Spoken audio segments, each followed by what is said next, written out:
All right, today we start working with rational expressions, and we probably need to start by talking about this word rational. Rational, of course, has the word ratio in it, and when we think of a ratio, we think of a fraction. So instead of thinking ratio, I would prefer you to think fraction, because that gives us a little bit better picture. Anytime we see that word rational expression is a fraction. So we have not talked about simplifying these, and I'm going to go right to some examples yet. This was actually in that first chapter, and it just would have added a little bit too much to that first chapter, first unit, made it a little too long. Let's say you're asked to simplify x squared plus 4x minus 12 over 3x minus 6. Now, point number one. I cannot simplify this at all the way it is. Some people get confused and think that they can start slashing things, like that I could slash these x's or something. You can't do that, because it is written as a sum or a difference. Right now, nothing can be canceled out the way it is written. For us to be able to cancel something out, we need a product. Okay? If I don't have things written as a product, I can't cancel them out. So, I've made a mess of my original problem. Let me see if I can fix it here real quick. Use my handy dandy electronic eraser. X squared plus 4x minus 12, 3x minus 6. So what we need to do is factor this, which is one of the things we did at the very end of the last unit. The top, I think we can do without going to the product sum method. That's pretty easy. X and x, 6 and 2, right? And the 6 will be positive. The 2 will be negative, right? Just doing FOIL backwards like we talked about on an easy one. And then the denominator, is there something I can do to the denominator? I can pull out a 3. If I pull out a 3, I'm left with 3 times x minus 2. And we can, as I like to call it, get out the slasher and mark those out. But notice, we could not do that until we had written it as a product. Very important. So what is my final answer? It's x plus 6 over 3. Can I do anything with the 6 and the 3? No, because there's no more product, is there? I don't see a product anywhere. If this would have said 6x over 3, then I could have went like this. All right? But because it is not written as a product, it stays that way. X plus 6 over 3. Let's do another one. 12 plus x minus x squared over 2x squared minus 9x plus 4. What you'll find out with these problems is that they're mostly about factoring. That's the main thing. So let's do the bottom first. So 2 times 4 is 8. I need two things that make positive 8. But add up to be negative 9, that'll be negative 1 and negative 8. So this will be 2x squared minus 8x minus 1x plus 4. So take out a 2x, that'll be 2x times x minus 4. Take out a negative 1, that will be times x minus 4. And now I've got the denominator factored. The denominator, I'm going to come way down here, is 2x minus 1 times x minus 4. Remember, we're trying to factor it so that we get things written as a product. Now, if it were me, isn't the x squared term negative on top? I would take out a negative 1 and make this negative 1 times x squared minus x minus 12. It just makes it so much easier to factor that way. And using backwards FOIL, isn't this going to be x minus 4 times x plus 3? And you still have your negative 1 here.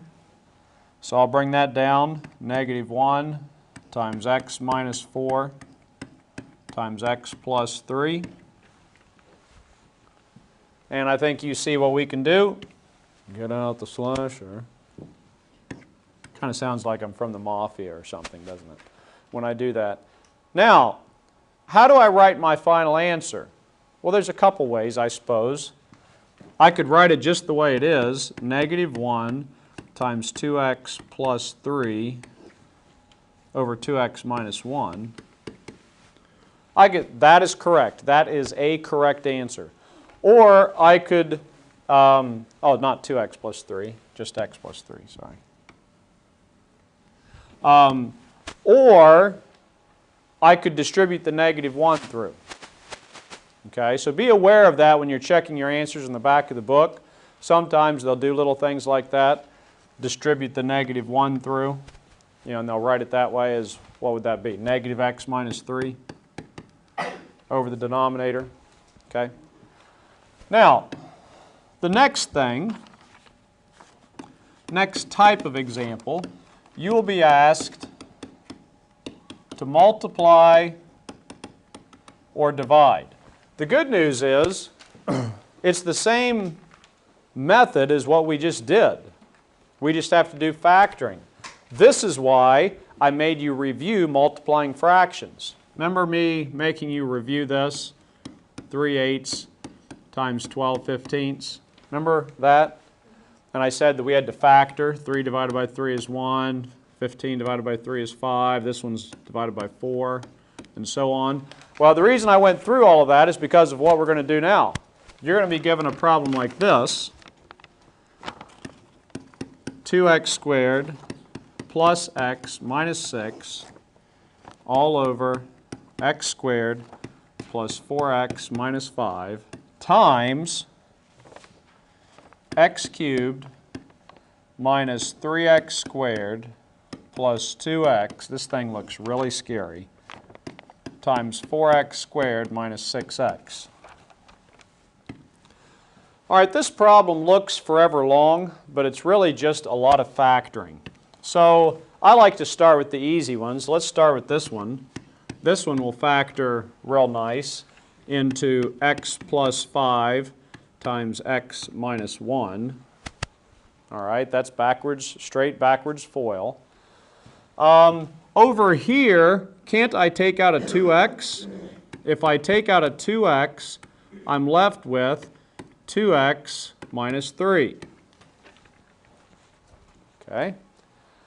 And on this one, this is you see this cube here, I need to take an x out of this before I do anything. X times x squared minus 3x plus 2. And if you do that, then it becomes a lot easier to factor it with FOIL. So I think that will be what? X minus 2, x minus 1. All right. This one here, my a term is not 1, so we should probably use product sum. 2 times negative 6 is negative 12. So I need two things that multiply to give me negative 12, but add up to be positive 1. So that's going to be 4 and negative 3.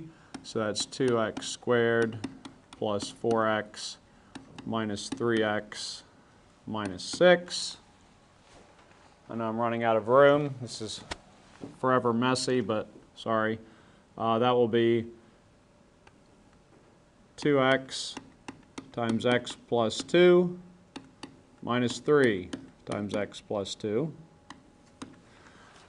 So let's kind of rewrite this ugly thing now after we have factored it. I now have up here in the top corner 2x minus 3 times x plus 2. Below that I have x plus 5 times x minus 1 times this thing right here, x times x minus 2 times x minus 1 all over this right here, 2x times 2x minus 3. The hard part of this problem is over. Now we get to have fun with the slasher. Everything is written as a product. So I can either cancel diagonally or vertically.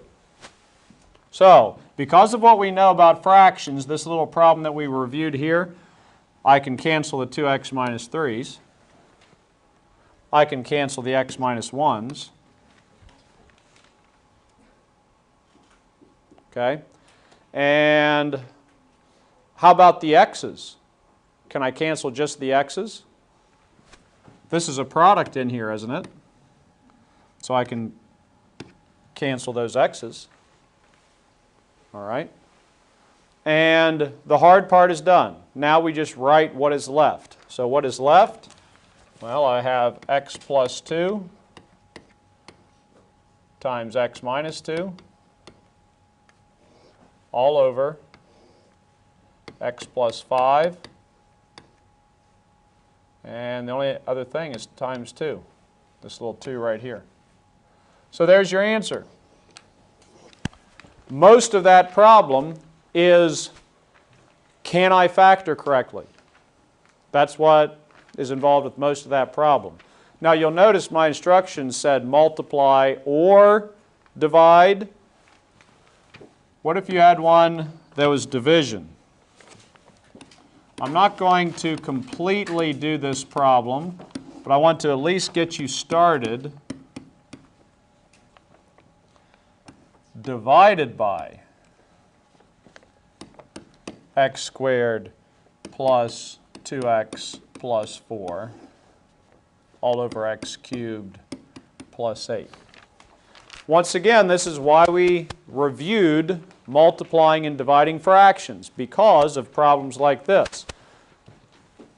The only thing you've got to remember is when you divide by a fraction, you multiply by the reciprocal. So you need to rewrite this thing as x cubed minus 8 over x squared minus 4 times, we need to flip this thing, x cubed plus 8 over x squared plus 2x plus 4. Now, I told you I'm not going to go all the way through this one, but there is something in this problem that might be worrying you as you see it, and it's the cubes. Well, didn't we learn a formula for factoring these?